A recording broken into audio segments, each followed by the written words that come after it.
y espero que hayan pasado un día lleno de las bendiciones de Dios.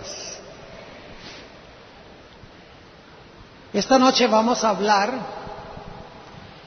de otro problema que afronta la iglesia adventista en las fronteras mismas de Canaán. Ayer hablamos en cuanto a los peligros de la falsa adoración en nuestra iglesia al acercarnos a Canaán. Pero esta noche vamos a hablar de otro problema, otra idea que es problemática, una idea que ha procurado sembrar Satanás en la iglesia con el fin de que Dios no tenga un pueblo preparado para la venida de Jesús. Antes de estudiar nuestro tema esta noche, queremos pedir que Dios bendiga nuestro estudio, así que les invito a que junto conmigo inclinen sus rostros y vamos a elevar una oración a Dios. Padre Celestial, te damos gracias por este maravilloso día. Te damos gracias por tu palabra, que es una guía segura en un mundo de confusión y de rebelión. Pedimos, Señor, al abrir tu palabra esta noche, que tu Santo Espíritu se manifieste poderosamente en este lugar. Danos mentes claras y especialmente danos corazones tiernos para recibir el mensaje que tienes para nosotros. Padre, te ruego que quites de nuestra carne el corazón de piedra y que pongas un corazón tierno para escuchar tu voz y recibir tu palabra. Te lo pedimos en el precioso nombre de tu Hijo, Cristo Jesús. Amén. Quiero invitarles a que abran sus Biblias conmigo al libro de Génesis, el capítulo 28. Génesis, el capítulo 28. Encontramos aquí el relato de la experiencia de Jacob cuando tuvo que huir de su casa por haberle mentido a su padre y por haber robado la primogenitura de su hermano. Gracias, hermano. Todos sabemos que cuando Jacob mintió y engañó a su padre y le robó la primogenitura a su hermano, Jacob tuvo que salir huyendo de su casa, porque su hermano quería matarlo. Viajó un par de días y finalmente llegó a un lugar que se llama Betel. Y quiero leer lo que sucedió en Betel. Génesis, el capítulo 28, y empezando en el versículo 10. 28, 10. Y salió Jacob de Berseba y fue a Harán, y encontró con un lugar, y durmió allí, porque ya el sol se había puesto, y tomó de las piedras de aquel paraje, y puso a su cabecera, y acostóse en aquel lugar. No cabe duda de que Jacob estaba apesadumbrado, triste, lleno de un sentido de culpa por el pecado que había cometido. Pensaba que Dios posiblemente lo había desamparado por causa de su pecado. Se sentía separado de Dios. Y cuando se acostó a dormir, Dios le dio un maravilloso sueño. Y en ese sueño le mostró que la puerta de la oportunidad no se había cerrado, que había aún comunión entre Dios y Jacob. Noten lo que dice el versículo 12. Y soñó, y he aquí una escala, es decir, una escalera, que estaba apoyada en la tierra, y su cabeza tocaba en el cielo. Y he aquí ángeles de Dios que subían y descendían por ella. Quiero que se imaginen ustedes este sueño de Jacob. Ve una gran escalera asentada en la tierra que alcanzaba hasta el alto cielo, y subiendo y bajando por esa escalera había ángeles. De esta manera Dios le estaba diciendo a Jacob que no había separación entre él y Dios, porque Jacob se había arrepentido de su pecado. Ahora, inmediatamente nos preguntamos, ¿qué significa este sueño? En el Nuevo Testamento, en el Evangelio según San Juan, el capítulo 1 y el versículo 51, encontramos la interpretación sagrada, inspirada de este episodio. La escalera representa algo. No es una escalera literal. La escalera era simbólica de algo muy importante o de alguien muy importante. Aquí Jesús está hablando con Natanael y fíjense lo que dice en San Juan 1 y el versículo 51.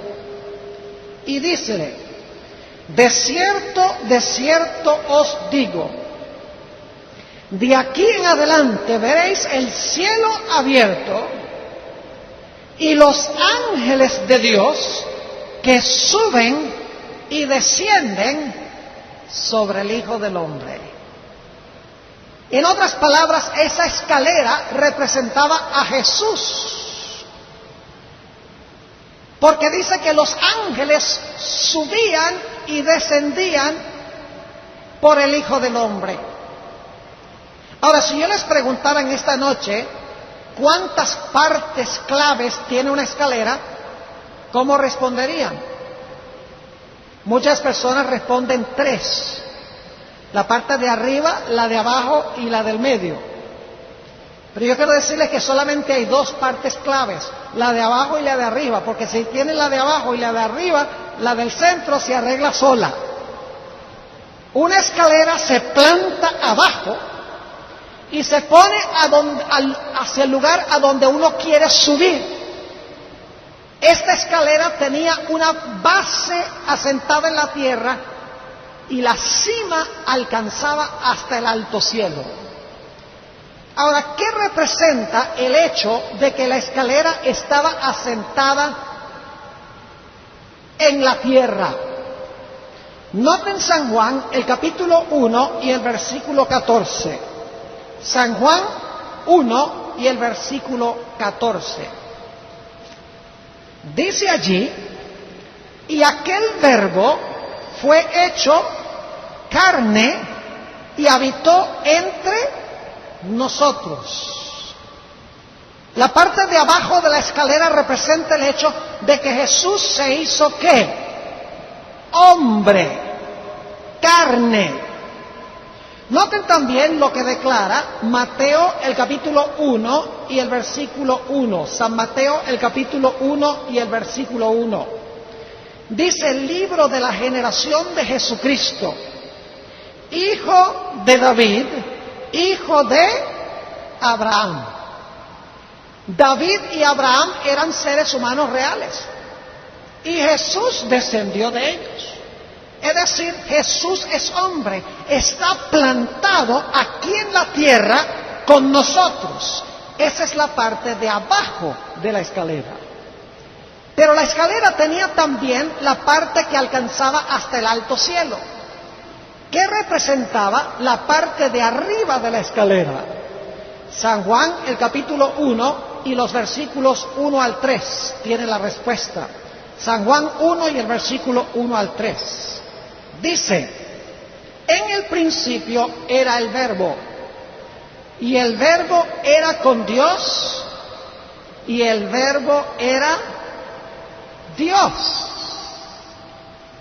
Es decir, antes de venir a este mundo, el Verbo que se hizo carne era Dios en el cielo. Noten también San Mateo, el capítulo 1 y el versículo 23. Estos son textos muy bien conocidos Mateo el capítulo 1 y el versículo 23. Dice, he aquí, la Virgen concebirá y parirá un hijo, y llamará su nombre Emmanuel, que declarado es con nosotros Dios. Es decir, la parte de abajo de la escalera representa la humanidad de Jesús, mientras que la parte de arriba de la escalera representa la deidad o la divinidad de Jesús. Jesús es hombre con los hombres y es Dios con Dios. Es el Dios hombre. Ahora quiero que noten un poco más detenidamente esta realidad. Vayan conmigo a San Lucas el capítulo 3. Lucas el capítulo 3 y el versículo 23. Lucas 3 y el versículo 23. Aquí comienza la genealogía de Jesús. Y dice en el versículo 23, y el mismo Jesús comenzaba a ser como de 30 años, hijo de José, como se creía que fue hijo de Elí. Y así sucesivamente se mencionan todos los ascendientes de Jesús. Y quiero que noten cómo termina la lista en el versículo 38. Dice que fue hijo de Cainán, que fue hijo de Enos, que fue hijo de Set, que fue hijo de Adán, que fue hijo de Dios. Yo les pregunto, ¿Jesús fue hijo de Adán? Según esta genealogía, ¿Jesús fue hijo de Adán? Claro que sí, porque empieza con Jesús y va hacia atrás a Adán, el primer ser humano que vino de Dios. Es decir, Jesús desciende del linaje de Adán, es descendiente de Adán. Pero ahora quiero que noten algo muy interesante en Juan el capítulo 1. Juan el capítulo 1 y el versículo 3. Dice en Juan 1:3, hablando de Jesús, todas las cosas por Él fueron hechas, y sin Él nada de lo que es hecho fue hecho. ¿Quién hizo todas las cosas? El Verbo. ¿Quién es el Verbo? Jesús. Jesús hizo todas las cosas. Entonces yo pregunto, ¿quién fue el creador de Adán? Jesús. Ahora tenemos algo muy raro aquí. Yo pregunto, ¿ustedes creen que yo puedo ser al mismo tiempo padre de mi hijo e hijo de mi hijo? ¿Creen que es posible que yo sea padre de mi hijo y también el hijo de mi hijo? Ustedes dicen, claro que no, eso es ridículo, pero con Jesús sí. Porque Jesús es el padre de Adán, pero también es el hijo de Adán. Es el padre de Adán como Dios y es el hijo de Adán como hombre. No solo esto, sino que notamos en Apocalipsis 22:16. Vayan conmigo, Apocalipsis 22 y el versículo 16. Hablando de Jesús, declara lo siguiente. Aquí está hablando nuestro Señor. Yo, Jesús, he enviado mi ángel para daros testimonio de estas cosas en las iglesias. Yo soy la raíz y el linaje de David. ¿Qué es lo que dice allí? ¿Jesús es qué? La raíz de David y también ¿qué? El linaje de David. Es decir, Jesús es el creador de David y es también el hijo de David. Y la razón es que Jesús es Dios porque creó a David, pero es hijo de David porque Jesús es hombre. En Mateo el capítulo 1 y el versículo 1 dice que Jesús descendió de Abraham. Jesús era hijo de Abraham. Pero en cierta ocasión hablaba con los líderes espirituales de Israel y les decía, de cierto os digo, antes que Abraham fuese, yo soy. Ahora explíquenme ustedes eso. Jesús es simiente de Abraham, pero dice, antes que Abraham fuese, yo soy. Jesús es padre de Abraham como Dios y es hijo de Abraham como hombre. Vayan conmigo a Filipenses, el capítulo 2 y los versículos 5 y 6. Filipenses, el capítulo 2 y el versículo 5 y 6. Aquí nos relata el momento en que se colocó la escalera. Ahora escuchen bien. Generalmente cuando nosotros ponemos una escalera, la ponemos en el suelo y entonces la ubicamos arriba a donde queremos subir. Pero esta escalera de Génesis 28 es lo contrario. La escalera está en el cielo y Dios baja la escalera del cielo a la tierra y la ubica en la tierra. Es decir, la escalera no se pone en la tierra primero para luego alcanzar el cielo. La escalera se baja del cielo y se asienta sobre la tierra. Noten lo que dice nuevamente Filipenses, el capítulo 2 y el versículo 5 y 6, que habla del momento en que esto se realizó con Jesús, en que Dios se hizo hombre. En el versículo 5, hablando de Jesús, haya pues en vosotros este sentir que hubo también en Cristo Jesús, el cual siendo en forma de Dios, no tuvo por usurpación ser igual a Dios.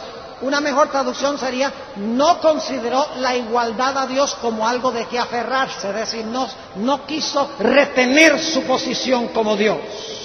Versículo 7. Sin embargo, se anonadó a sí mismo, tomando forma de ¿qué? Tomando forma de siervo, hecho semejante a los hombres. Jesús, quien tenía la forma de Dios, tomó la forma de ¿quiénes? Tomó la forma de los hombres. Es decir, es el Dios hombre. Ahora, yo estoy seguro que lo que yo estoy compartiendo con ustedes ahora, ustedes ya lo sabían.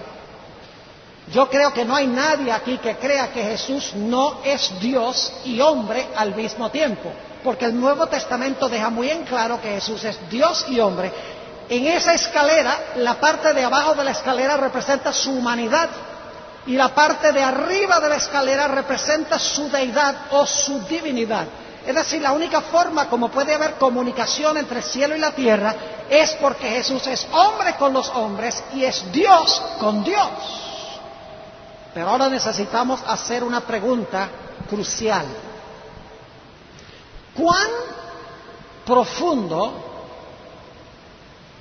bajó la escalera a esta tierra? ¿Será que bajó hasta la misma tierra? ¿O será que la escalera se quedó un poquito por encima de la tierra? La palabra dice que la escalera llegó hasta la tierra y se asentó en la tierra. La pregunta que yo estoy haciendo es esta. El Señor Jesucristo, cuando vino a este mundo y se hizo hombre, tomó la naturaleza de Adán antes de que Adán pecara, o tomó la naturaleza de Adán después de Adán pecar. Esta pregunta es crucial y es controversial en la Iglesia Adventista, debo decirles. En esta serie de temas no nos vamos a esconder de lo controversial. Les voy a presentar lo que yo creo que la Biblia enseña. Ustedes tienen que buscar en la palabra de Dios y el espíritu de profecía y corroborar lo que yo estoy diciendo. Pero yo he estudiado muchas horas estas cosas y lo que estoy compartiendo estoy convencido que es la verdad de Dios, como se encuentra en la Biblia y en el espíritu de profecía. La pregunta crucial es, ¿vino Jesús con la naturaleza humana de Adán antes de su transgresión o después de su transgresión? Escuchen, si vino con la naturaleza de Adán antes de su transgresión, entonces Jesús no nos alcanza a nosotros a donde nosotros estamos. La escalera no baja completamente a la tierra porque Jesús no es como nosotros. Es como Adán antes de la transgresión. Ahora, yo quisiera examinar el testimonio bíblico sobre este asunto de la naturaleza de Cristo, porque es de crucial importancia, vamos a encontrar en estos últimos días de la historia. Vayan conmigo al libro de los Hebreos, el capítulo 2, y vamos a leer empezando en el versículo 14. Hebreos, el capítulo 2 y el versículo 14. Y debo decirles que cuando llegué a los 55 años, me empezó a fallar la vista. Y por eso a veces cuando leo, como que leo mal. Así que si leo mal, por favor ustedes me corrigen, ¿está bien? Yo no sé si voy a leer mal o no, pero aquí tengo mis lentes por si acaso, para que ustedes me corrijan. Ahora, noten Hebreos 2 y el versículo 14. Así que, por cuanto los hijos, es decir, los hijos de Dios el Padre, por cuanto los hijos participaron de carne y sangre,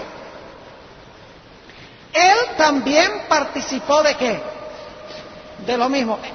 Semejante a quienes es Jesús en este versículo, lo que hemos leído hasta ahora. Los hijos, ¿que son quiénes? Nosotros. Así que por cuanto los hijos participaron de carne y sangre, Él también participó de lo mismo, para destruir por la muerte al que tenía el imperio de la muerte, es a saber, el diablo, y librar a los que por el temor de la muerte estaban por toda la vida sujetos a servidumbre.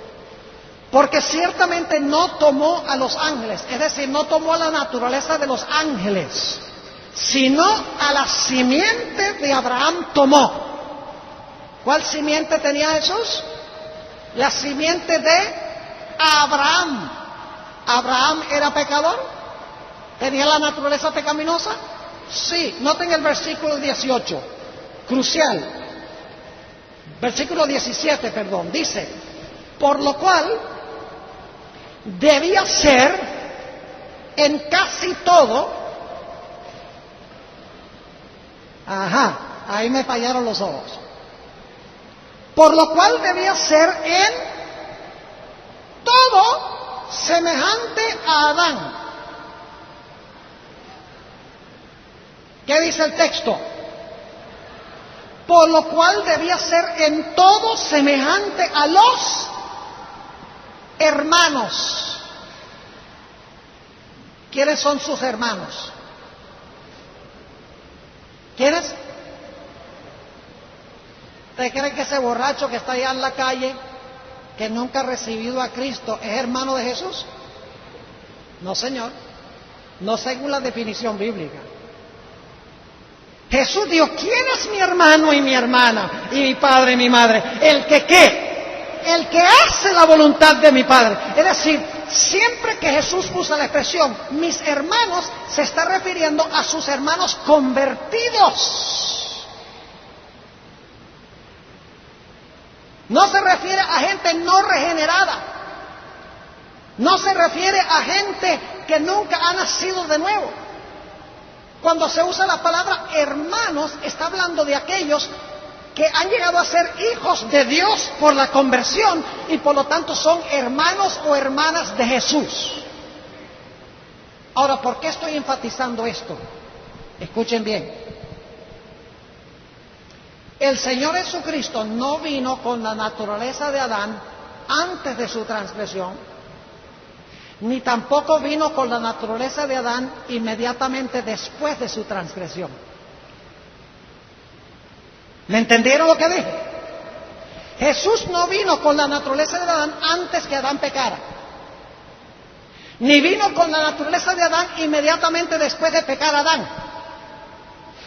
Vino con la naturaleza de Adán después que Adán nació de nuevo, después que Adán fue convertido después de su pecado, después que su naturaleza humana fue regenerada por el Espíritu Santo. Es decir, Jesús cuando nació en este mundo, Jesús nació nacido de nuevo. Jesús nunca tuvo que experimentar el nuevo nacimiento, porque cuando Jesús nació, nació con una naturaleza humana regenerada como la de Adán después de su conversión, después de pecar. ¿Me están entendiendo lo que estoy diciendo? Ahora, permítame leerles una cita del Espíritu de Profecía que indica de que Jesús de que Adán y Eva no pueden haber vencido el pecado en su naturaleza pecaminosa sin regenerar. En Patriarcas y Profetas, la página 35, encontramos estas palabras de Elena G. de White sobre Adán y Eva.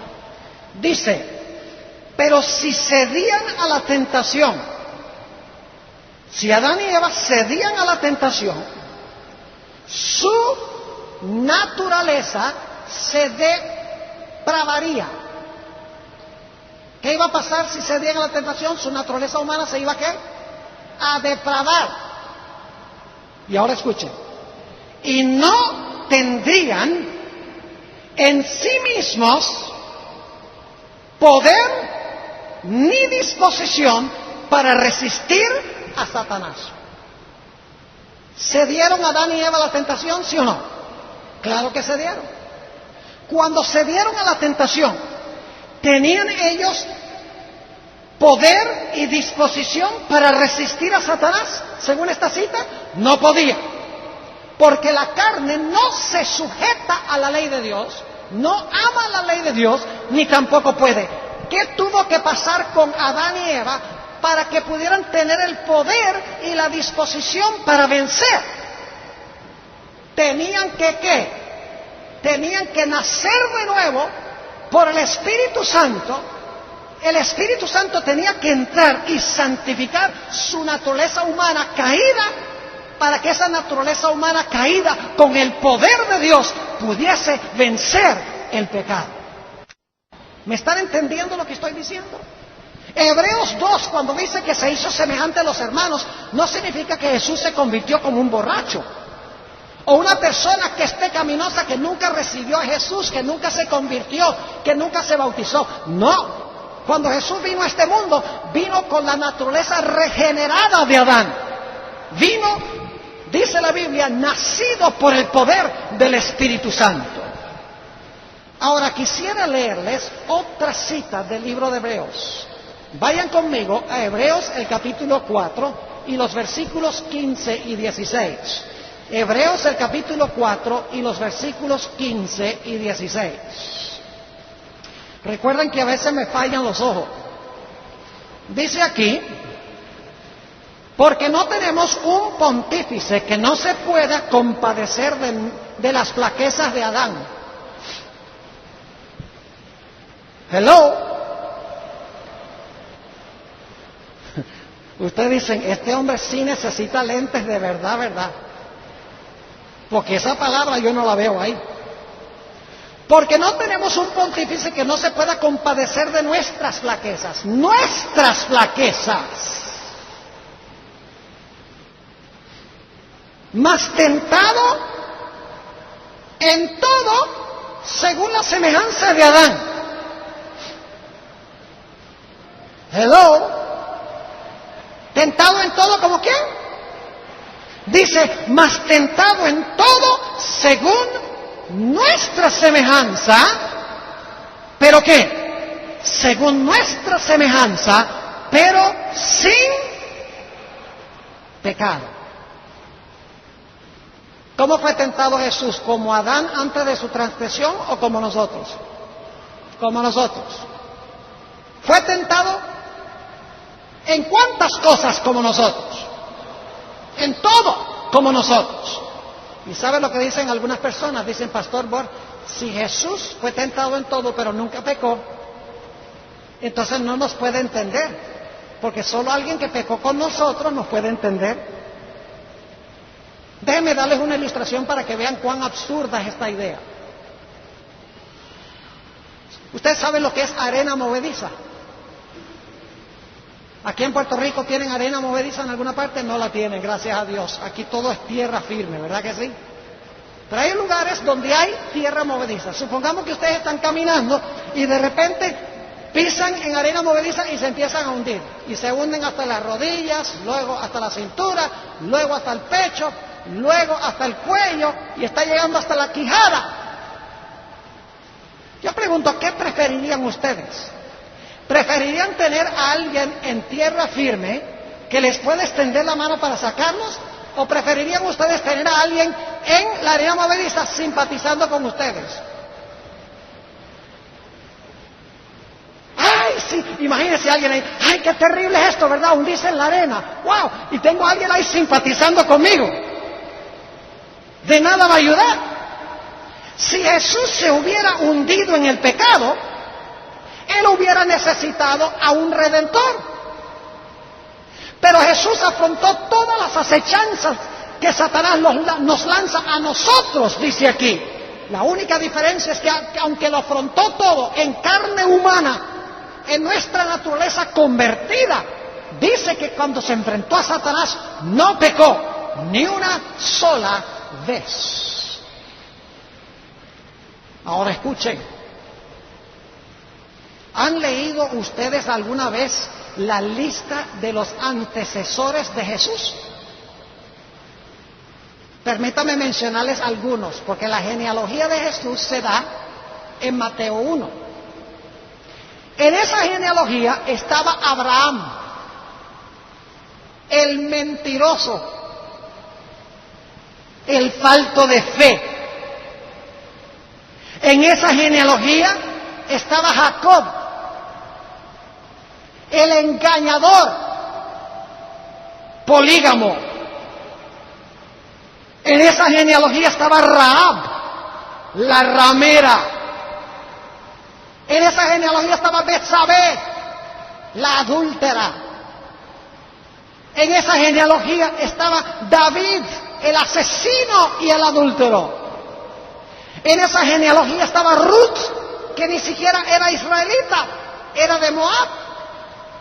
Inclusive en esa genealogía estaba Amón, ese rey inicuo de Judá, que edificó los lugares altos, sacrificaba niños, llenó las calles de Jerusalén con sangre. Amón está en la lista de la genealogía de Jesús. Y Jesús nació, según dice la Biblia, de esa genealogía. Nació con una naturaleza pecaminosa, pero una naturaleza pecaminosa que nunca pecó. Ahora vayan conmigo a Romanos el capítulo 8, Romanos el capítulo 8 y los versículos 3 y 4. Romanos el capítulo 8 y los versículos 3 y 4. Y vamos a empezar leyendo en el versículo 1 para captar el contexto. Dice: ahora pues, ninguna condenación hay para los que están en Cristo Jesús, los que no andan conforme a la ¿qué? A la carne, sino conforme al Espíritu. No hay condenación para los que andan ¿cómo? Los que no andan conforme a la carne, sino los que andan conforme a ¿qué? Al Espíritu. Versículo 2. Porque la ley del Espíritu de vida en Cristo Jesús me ha librado de la ley del pecado y de la muerte. Y ahora noten el versículo clave. Porque lo que era imposible a la ley, por cuanto era débil por la carne, Dios, enviando a su Hijo en semejanza de carne de Adán, antes de pecar, ¿qué dice? Por cuanto lo que era imposible a la ley, por cuanto era débil por la carne, Dios enviando a su Hijo en semejanza de carne de pecado. Y a causa del pecado, condenó al pecado. ¿Cómo condenó el pecado? En la carne. ¿Tenía Jesús una naturaleza humana caída? Según esto, si ustedes siguen leyendo la palabra carne, van a encontrar que se refiere a la naturaleza pecaminosa del ser humano. La carne es enemistad contra Dios, sigue diciendo Romanos 8. No se sujeta a la ley de Dios, ni tampoco puede. La única diferencia es que Jesús tenía la naturaleza carnal, pero Jesús por el poder del Espíritu Santo, su naturaleza carnal había sido regenerada y por lo tanto nunca cedió a las exigencias de la carne o a las exigencias de la naturaleza caída. ¿Me están entendiendo lo que estoy diciendo? Es posible tener una naturaleza carnal, una naturaleza humana caída y sin embargo vencer en esa humanidad caída. Porque solamente el pecado viene cuando alguien cede a los deseos de esa naturaleza pecaminosa.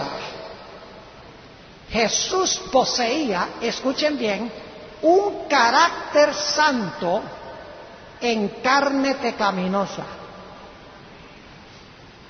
Voy a repetir eso porque es muy importante.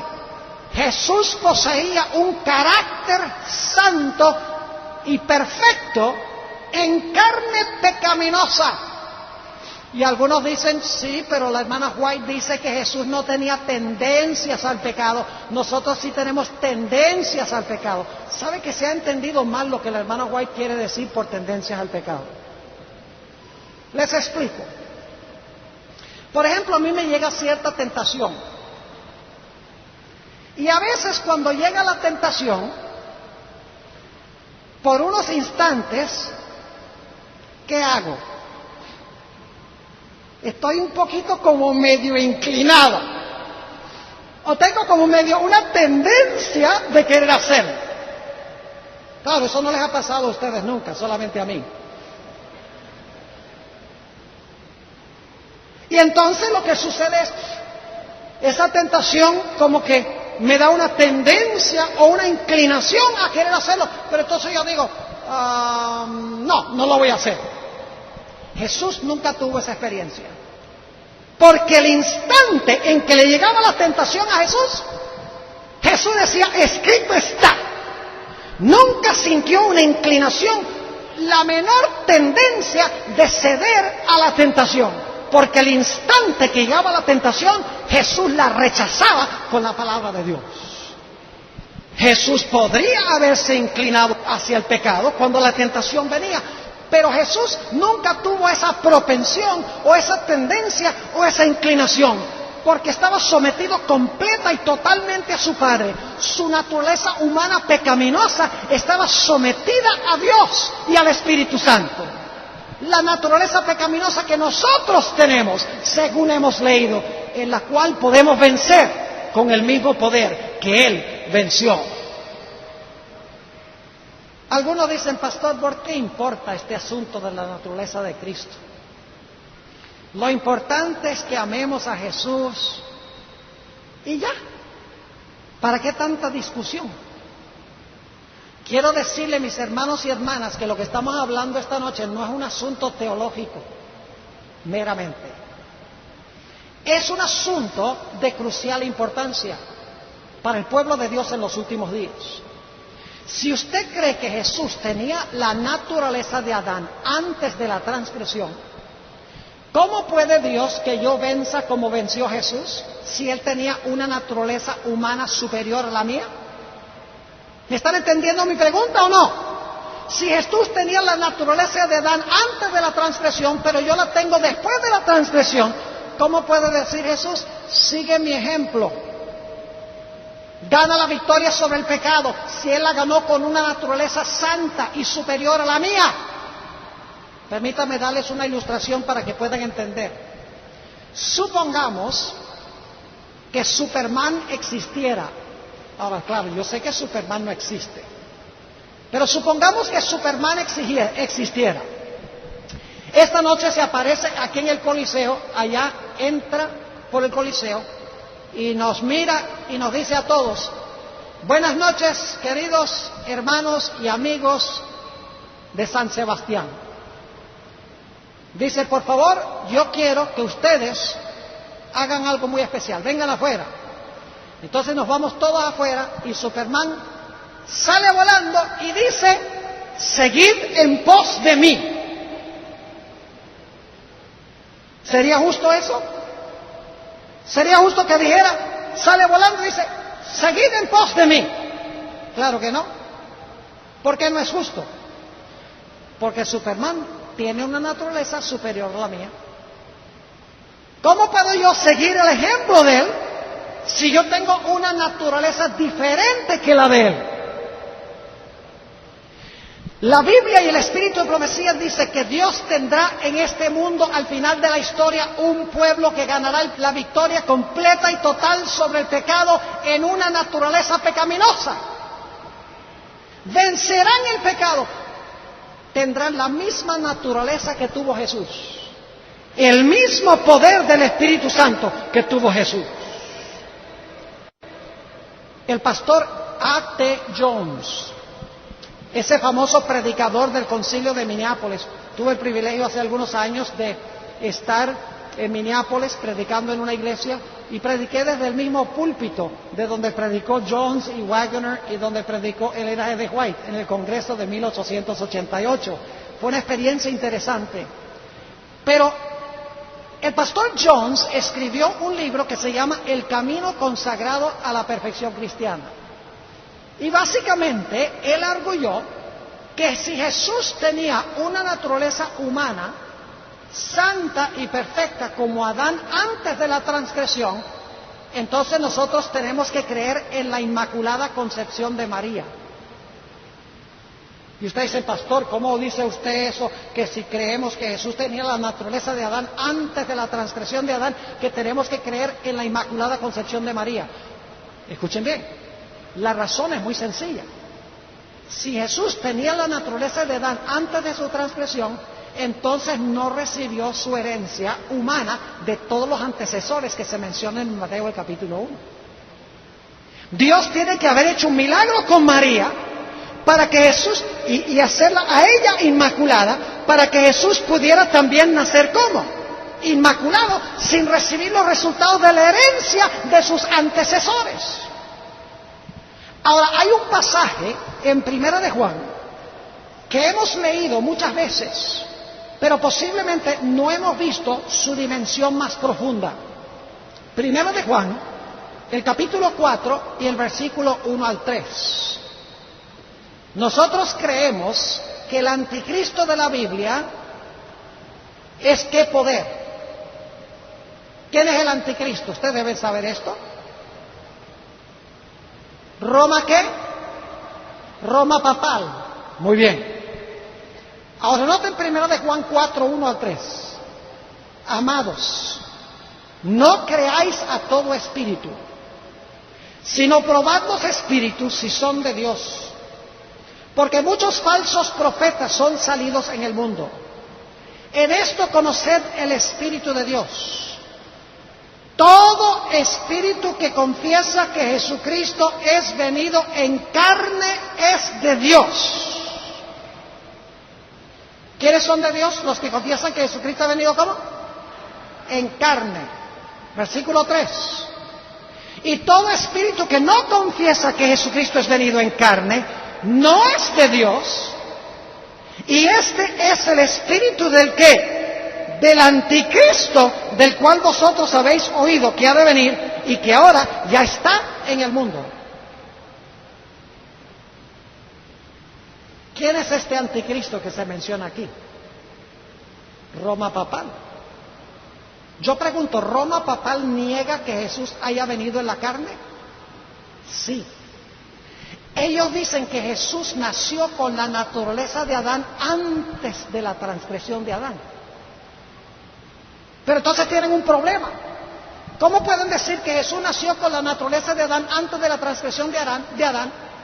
Pero vino de esta larga lista de descendientes, adúlteros, asesinos, rameras, extranjeros, vino de toda esa herencia. ¿Cómo no recibió su herencia? La Iglesia Católica dice, Dios hizo un milagro con María y la concibió inmaculadamente, y por eso nació Jesús también inmaculado, sin la influencia de sus antecesores. ¿Me están entendiendo lo que estoy diciendo? Es decir que Jesús no vino con la naturaleza de Adán después de su transgresión, regenerado por el Espíritu Santo. ¿Es el espíritu de quién? El espíritu del anticristo. Ahora, hasta este momento he leído citas de la Biblia. Y he dado razones bíblicas. Ahora quiero leer unas citas del Espíritu de Profecía. Dice la sierva de Dios en la revista adventista Review and Herald de febrero 24, 1874 esto: la gran obra de la redención solo podía llevarse a cabo si el Redentor tomaba el lugar del Adán caído. ¿Me oyeron eso? Repito, la gran obra de la redención solo podía llevarse a cabo si el Redentor tomaba el lugar del Adán caído. En el manuscrito 141 del año 1901, dice la sierva de Dios, hablando de la encarnación de Jesús, la naturaleza de Dios, cuya ley había sido transgredida, y la naturaleza de Adán, el transgresor, se unieron en Jesús, el Hijo de Dios y el Hijo del Hombre. ¿Notaron eso? Nuevamente, la naturaleza de Dios, cuya ley había sido transgredida, y la naturaleza de Adán, el transgresor, se unieron en Jesús, el Hijo de Dios y el Hijo del Hombre. En el Youth Instructor del 20 de diciembre del año 1900, dice la sierva de Dios: piense en la humillación de Cristo. Él tomó, ahora esto está claro, Él tomó sobre sí la naturaleza humana caída y sufriente, que estaba degradada y manchada por el pecado. ¿Qué tomó? La naturaleza humana caída y sufriente, que estaba degradada y manchada por el pecado. Deseo de todas las gentes, página 32, dice la sierva de Dios esto, escuchen bien: hubiera sido una humillación casi infinita para el Hijo de Dios tomar sobre sí la naturaleza humana, aun cuando Adán poseía la inocencia del Edén. Es decir, hubiera sido una humillación y casi infinita de esos tomar la naturaleza de Adán cuando Adán estaba inocente en el huerto del Edén. Pero, esa palabra pero es muy importante, pero Jesús aceptó la humanidad cuando la especie se hallaba debilitada por 4000 años de pecado. Como cualquier hijo de Adán, aceptó los efectos de la gran ley de la herencia. ¿Qué aceptó Jesús? Los resultados de la gran ley de la herencia. Y luego dice la sierva de Dios: y la historia de sus antepasados terrenales demuestra cuáles eran aquellos efectos. Mas Él vino con una herencia tal para compartir nuestras penas y tentaciones y darnos el ejemplo de una vida sin pecado. Yo no sé cómo el Espíritu de Profecía puede ser más claro. Les leo una más, y tengo muchas más. Deseo de todas las gentes, página 278, dice la sierva de Dios, hablando de la escalera. Dice: Cristo es la escalera que Jacob vio, cuya base descansaba en la tierra y cuya cima llegaba hasta la puerta del cielo, hasta el mismo umbral de la gloria. Ahora escuchen esto: si esa escalera no hubiese llegado a la tierra y le hubiese faltado un solo peldaño, habríamos estado perdidos. ¿Hasta dónde llegó la escalera? Hasta la tierra, a donde estaba Adán o nosotros. Nosotros, sigue diciendo, pero Cristo nos alcanza a donde nosotros estamos. Tomó nuestra naturaleza y venció. ¿La naturaleza de quién? La nuestra. Dice: tomó nuestra naturaleza y venció, a fin de que nosotros, tomando su naturaleza, pudiésemos vencer. Hecho en semejanza de carne de pecado, vivió una vida sin pecado. Ahora por su divinidad echa mano del trono del cielo, mientras que por su humanidad llega hasta nosotros. Y por eso Jesús puede ser la escalera, porque es uno con nosotros y es uno con el Padre. Tiene nuestra naturaleza humana santificada y regenerada, y tiene también la deidad, porque en Él habita la plenitud de la deidad corporalmente. Por eso Jesús puede ser intercesor. ¿Saben lo que es triste? Que hay iglesias hoy en día que dicen que necesitan sacerdotes humanos como intercesores.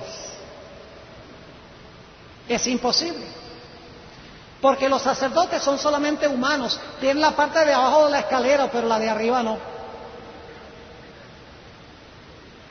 Además de eso, son pecadores.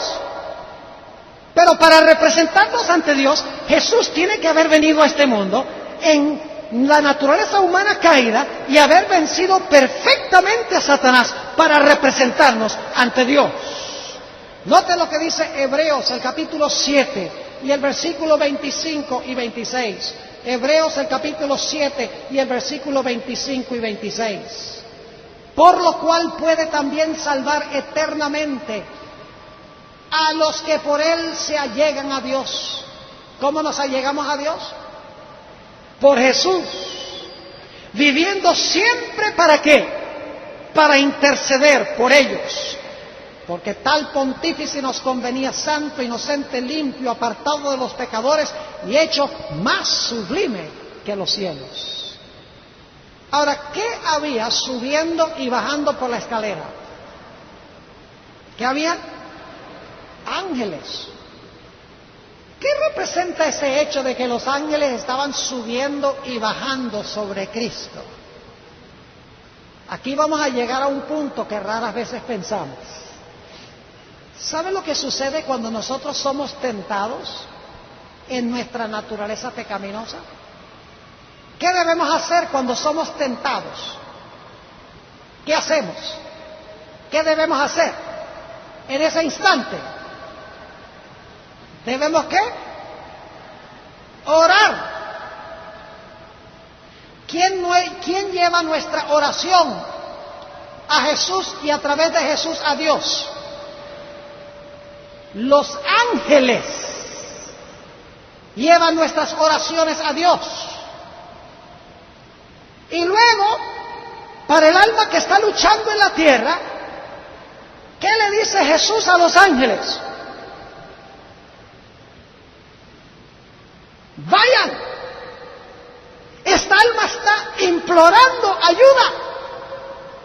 Vayan allá, luchen con las fuerzas del mal, echen las fuerzas del mal a un lado, para que mi hijo y mi hija puedan vencer. En ese sentido, los ángeles ascienden y descienden sobre el Hijo del Hombre, llevan nuestras oraciones a Dios y traen de Dios las respuestas a nosotros. ¿Ustedes recuerdan cuando Daniel estaba orando en Daniel el capítulo 9, orando a Dios que le explicara la profecía de los 2300 días? ¿Qué hizo Dios? Dios envió a Gabriel y le dijo, mira, antes de que tú empezaras a orar, ya yo venía en camino, ya yo traía la respuesta. Es decir, los ángeles son los emisarios de Jesús. Por eso la Biblia los llama espíritus ministradores. Por eso en el velo que separaba el lugar santo del lugar santísimo, había ángeles bordados que ascendían y que descendían sobre el velo, representando el hecho de que los ángeles están activos, llevando nuestras oraciones y trayendo respuesta de Dios y luchando contra las fuerzas del mal. La sierva de Dios dice que Dios estaría dispuesto de vaciar el cielo de los ángeles antes que dejar que uno de sus hijos sinceros que le imploran ayuda sean vencidos por Satanás. Jesús es nuestro intercesor y todos los ángeles del cielo están esperando para darnos la victoria completa y rotunda sobre el pecado en nuestras vidas. ¿Creen ustedes que es posible vencer como Cristo venció? Ustedes conocen ese versículo. Casi todo lo puedo en Cristo que me fortalece.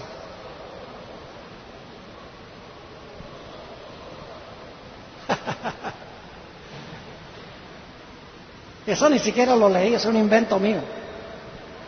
¿Qué dice? Todo menos vencer el pecado lo puedo en Cristo que me fortalece. ¿Eso dice? No, dice todo lo puedo en Cristo que me fortalece. La gente que dice, ay pastor, Dios sabe que yo tengo una naturaleza débil, pecaminosa, humana, Dios sabe que yo tengo una naturaleza diferente que la de Jesús y por lo tanto yo no puedo vencer. ¿Sabe lo que está haciendo? Lo que está haciendo es limitando el poder de Dios. Porque está diciendo que su naturaleza humana es demasiado débil para Dios darle la victoria. Cuando usted dice, no, mi naturaleza humana es demasiado débil, por eso peco, usted lo que está diciendo es que Dios no tiene suficiente poder para darle la victoria a su naturaleza humana. Es decir, está limitando el poder de Dios. Noten Judas 24. Judas 24. Ese es ese librito inmediatamente antes del libro de Apocalipsis. Judas 24. Dice allí, aquel pues que es poderoso para guardaros como sin caída y presentaros delante de su gloria, ¿qué? Irreprensibles, con grande alegría. Al Dios solo sabio, nuestro Salvador, sea gloria y magnificencia, imperio y potencia, ahora y en todos los siglos. Amén. El que es capaz de mantenernos como sin caída. Noten 1 Corintios el capítulo 10, son promesas de Dios, de que podemos vencer en la carne humana. Si usted dice que Jesús tenía una naturaleza diferente a la nuestra, ¿cuál base tenemos nosotros para vencer como Él venció? Si Jesús tuvo una naturaleza humana pecaminosa, pero por el poder del Espíritu Santo venció, es capaz de ayudarme a mí con mi naturaleza humana pecaminosa y a través del Espíritu Santo darme la victoria a mí, como Él venció también. Por eso hay tan poco poder en la iglesia. Hoy se habla mucho de amor y misericordia, ¿sí? A Dios no le interesa lo que tú hagas, ven a la iglesia como tú quieras, haz el sábado lo que tú quieras, y la gente se relaja en su vida espiritual, porque tiene la idea de que Dios todo lo acepta, todo lo cubre con la justicia de Cristo. Eso no es lo que enseña la Biblia. La Biblia enseña que mientras más nos acercamos a Jesús, más somos como Él. No menos. Note lo que dice 1 Corintios, el capítulo 10 y el versículo 13. 1 Corintios, el capítulo 10 y el versículo 13.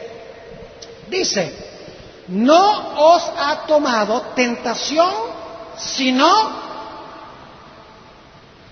¿qué cosa? Humana. Mas fiel es Dios, que no os dejará ser tentados más de lo que podéis llevar. Hello. Así que cuando usted peca, es porque la tentación era demasiado grande para mi naturaleza humana pecaminosa. ¿Qué me dicen? ¿Es así? No, señor. Dice aquí que no os dejará ser tentados más de lo que podéis llevar. Ahora escuchen. Antes dará también juntamente con la tentación la salida para que podáis aguantar. Esa es una promesa de Dios. Y el decir que no es posible es darle una cachetada a Dios, quien hace esta promesa. Ahora ustedes dicen, pero pastor, ¿cómo se puede hacer? Es muy sencillo.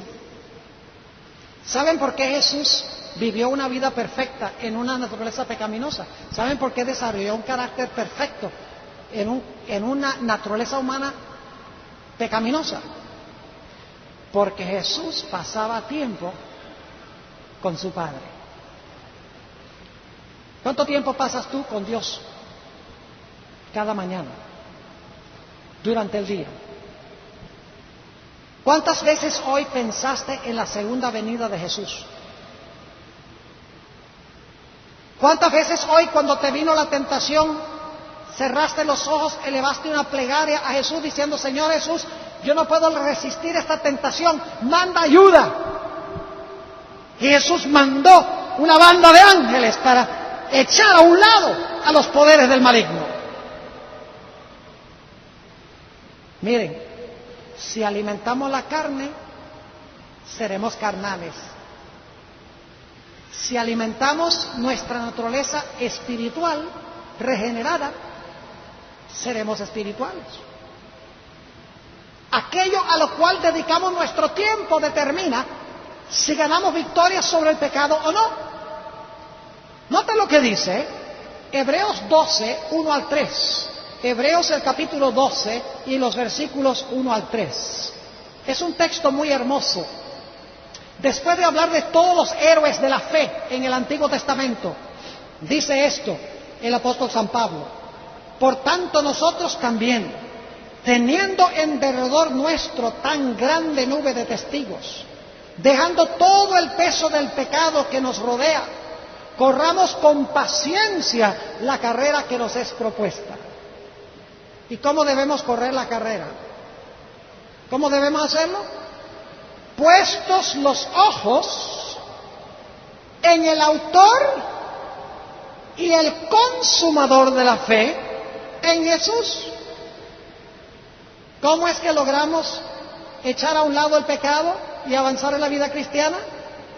Puestos los ojos en el autor y consumador de la fe, en Jesús, el cual, habiéndole sido propuesto gozo, sufrió la cruz, menospreciando la vergüenza, y sentóse a la diestra del trono de Dios. Y ahora viene el versículo clave: reducid pues a vuestro pensamiento a aquel que sufrió tal contradicción de pecadores contra sí mismo. ¿Qué debemos hacer? Reducir, ¿qué cosa? A nuestro pensamiento a Jesús. ¿Y qué pasará? Dice la última parte del versículo: porque no os fatiguéis en vuestros ánimos desmayando. ¿Saben cómo es que no desmayamos? Manteniendo nuestros ojos fijos en Jesús. Ustedes conocen ese texto de 2 Corintios 3:18, donde dice el apóstol San Pablo que nosotros, mirando a cara descubierta, como en un espejo, la gloria del Señor, ¿somos qué? Somos transformados de gloria en gloria a su misma semejanza. Mientras más lo miramos en su palabra, mientras más oramos, más llegamos a ser como Él en nuestro carácter. Así como Jesús redujo a su pensamiento a su Padre, constantemente en comunión con su Padre, y así venció Jesús el pecado. Somos transformados de gloria en gloria. Ahora, yo quisiera que en nuestras mentes regresemos al huerto del Edén, ya llegando al final de nuestro tema. Adán y Eva comieron del árbol y desobedecieron a Dios. Dice la Biblia que empezaron a esconderse, o sea, se escondieron de Dios en medio del huerto porque quedaron destituidos de la gloria de Dios. El manto glorioso de luz se fue. Y estaban asustados, estaban avergonzados, se escondieron en el huerto. Y viene Dios y primero habla con el hombre. Le dice al hombre: ¿qué has hecho? Y Adán, él no ve la seriedad del pecado. Él dice: mira, la mujer que tú me diste me dio del fruto y comí. La culpa la tiene ella. ¿Estaba arrepentido? ¿Adán estaba arrepentido? No.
echándole la culpa a los demás.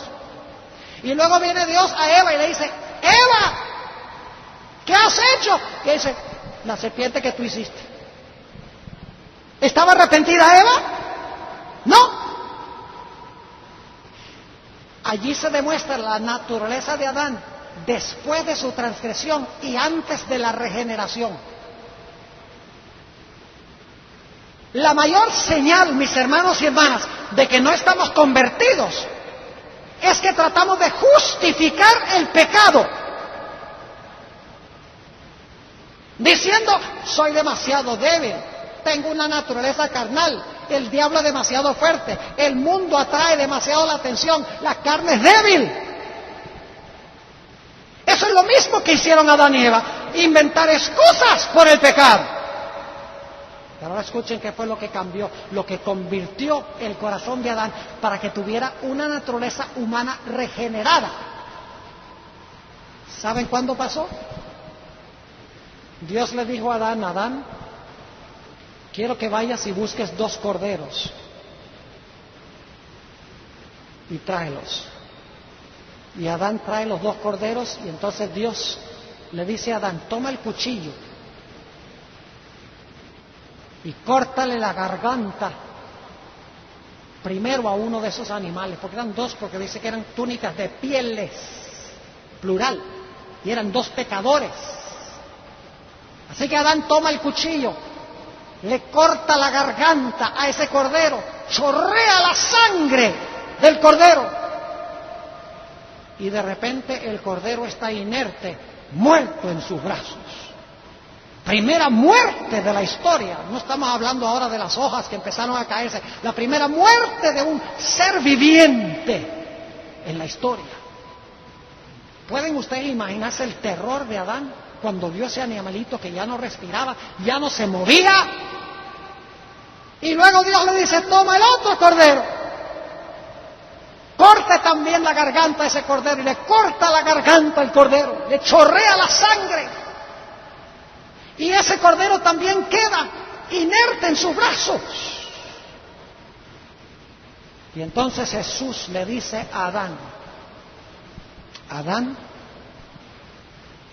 por causa de tu pecado, yo voy a tener que ir al mundo para sufrir la muerte como estos corderos. Es decir, esos corderos me representan a mí. Voy a ir al mundo, me van a ultrajar, me van a maltratar, me van a poner una corona de espinas, me van a atravesar las manos y los pies, me van a atravesar el costado, me voy a sentir abandonado de mi padre, voy a sudar gotas de sangre por tu pecado y por el de Eva. Yo pregunto, ¿creen ustedes que ahora Adán veía el pecado de una forma diferente? Sí, porque entendía lo que el pecado cuesta. Iba a costar la vida del Cordero de Dios que quita el pecado del mundo. Y en ese momento, cuando Adán vio el Cordero, lo que el pecado iba a hacer con el Cordero de Dios, con su propio Creador, su corazón fue quebrantado y dijo, el pecado es terrible, yo no quiero más nada que ver con el pecado. ¿Cómo se vence el pecado? ¿Luchando contra el pecado o mirando al Cordero? A veces el problema que tenemos es que estamos luchando contra pecados. A ver si venzo esto, y a ver si venzo esto, y a ver si venzo esto. Y estoy luchando, peleando con el pecado. La forma de vencer el pecado es mirando al Cordero. Y cuando yo veo a Jesús, allí yo veo perdón. Cuando vengo arrepentido, Jesús dice, todos tus pecados son perdonados. Pero de la cruz también fluye poder. Porque cuando yo veo lo que el pecado hizo con Jesús, yo voy a decir, Señor Jesús, mira lo que le hizo el pecado. Qué terrible es el pecado. Cómo te maltrató el pecado. Señor, yo odio el pecado. No quiero pecar. Es decir, de la cruz fluye perdón y también fluye poder. No vencemos porque no tenemos los ojos en la cruz. Tenemos los ojos en todas partes, menos la cruz. Quiero terminar en esta noche con una última experiencia. Tuve el privilegio de enseñar teología durante un periodo de 6 años en la ciudad de Medellín, Colombia. Más o menos a 1 hora y media de la ciudad de Medellín queda una piedra gigantesca que está hundida en la tierra, que sobresale. Yo no sé cuánta es la altura, pero tendrá varios centenares de pies de altura. Y cuando yo por primera vez fui a esa piedra, uno podía subir hasta la cima de la piedra y había unas escaleras de madera que estaban al lado de la piedra, en todo el lado de la piedra. Y en algunos lugares las escaleras colgaban libremente en el aire y eran de madera, y en algunos sitios faltaban algunos peldaños. Y fuimos en un paseo del colegio. Y yo miraba esa piedra y veía cómo esas escaleras se meneaban y el viento las movía, y cómo le faltaban algunos peldaños. Y yo dije, ¿subo o no subo? Pero cuando uno está en esa edad, uno es medio loco. Ya capaz que hoy no subiría, pero en ese tiempo, vamos a subir. Así que fuimos a la entrada donde uno sube a la piedra. Y el guía dijo, hay 2 cosas importantes que necesitan hacer al subir esta piedra. Número 1, miren hacia arriba. No miren hacia abajo, ni por un instante. Porque si miran hacia abajo, están en peligro. Y la segunda cosa, dijo, agárrense bien duro de las cuerdas.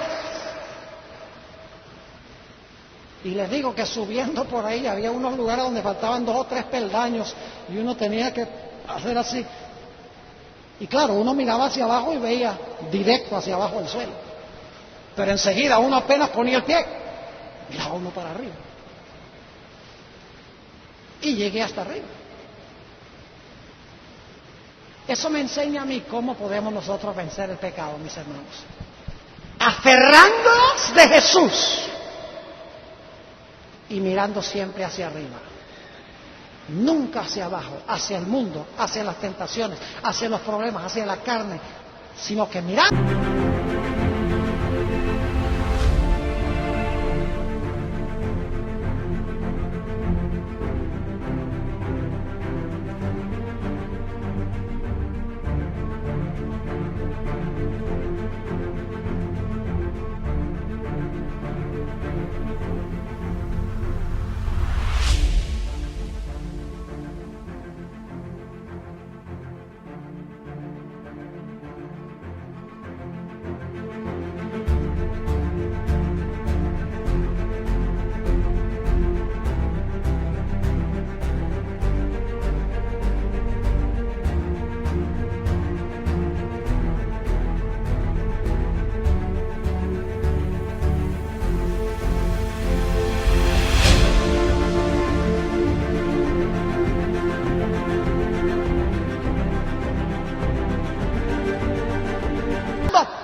Jesús, el autor y el consumador de nuestra fe.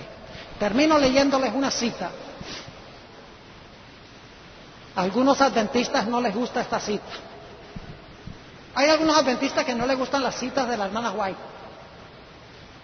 Y esta es una de las que menos les gusta. Aquellos que creen que no se puede ganar la victoria sobre el pecado. Aquellos creen que el hombre es demasiado débil para vencer completamente el pecado antes que Jesús venga. Y esta cita es poderosa. Páginas 680 y 81. Termino con esta. Conflicto de los siglos. Dice la sierva de Dios, ahora, mientras que nuestro gran sumo sacerdote está haciendo propiciación por nosotros, debemos tratar de llegar a la perfección en Cristo. Nuestro Salvador no pudo ser inducido a ceder a la tentación ni siquiera en pensamiento. ¿Captaron eso? Jesús no cedió a la tentación ni en qué, ni en pensamiento. Satanás encuentra en los corazones humanos algún asidero en que hacerse firme. Es tal vez algún deseo pecaminoso que se acaricia, por medio del cual la tentación se fortalece. Pero Cristo declaró: viene el príncipe de este mundo y no tiene nada en mí. Satanás no pudo encontrar nada en el Hijo de Dios que le permitiese ganar la victoria. Cristo guardó los mandamientos de su Padre y no hubo en él ningún pecado de que Satanás pudiese sacar ventaja. Y ahora viene la conclusión. Esta es la condición en que deben encontrarse los que han de poder subsistir en el tiempo de angustia. Ni en pensamiento. Si nosotros creemos que el tiempo de angustia viene pronto, mis hermanos y hermanas, tenemos una gran obra de edificación del carácter. Tenemos una gran obra por delante de nosotros. Debemos proponernos esta noche de que vamos a pasar tiempo con Jesús. En la mañana, reflexionando, pensando, reducirlo a nuestro pensamiento, contemplarlo a cara descubierta, como dice la Biblia, en oración, en estudio de la Biblia, de tal manera que cada día reflejemos más y más el carácter de Jesús. Pues la sierva de Dios dice que aquellos que se pararán en el mar de vidrio reflejarán perfectamente la imagen de Jesús. Oremos. Padre Celestial, te damos gracias porque tú tienes poder, poder sin límites, eres omnipotente para darnos la victoria sobre el pecado si tan solo consentimos en permitir que tú manifiestes ese poder. Padre, te quiero rogar que tú bendigas a cada uno de los que estamos reunidos aquí. Padre, que podamos dedicar tiempo a Jesús para que cada día podamos reflejar más y más su carácter. Te damos gracias, Señor, por habernos acompañado y por escuchar nuestra oración. Pues te lo pedimos en el nombre de Jesús. Amén.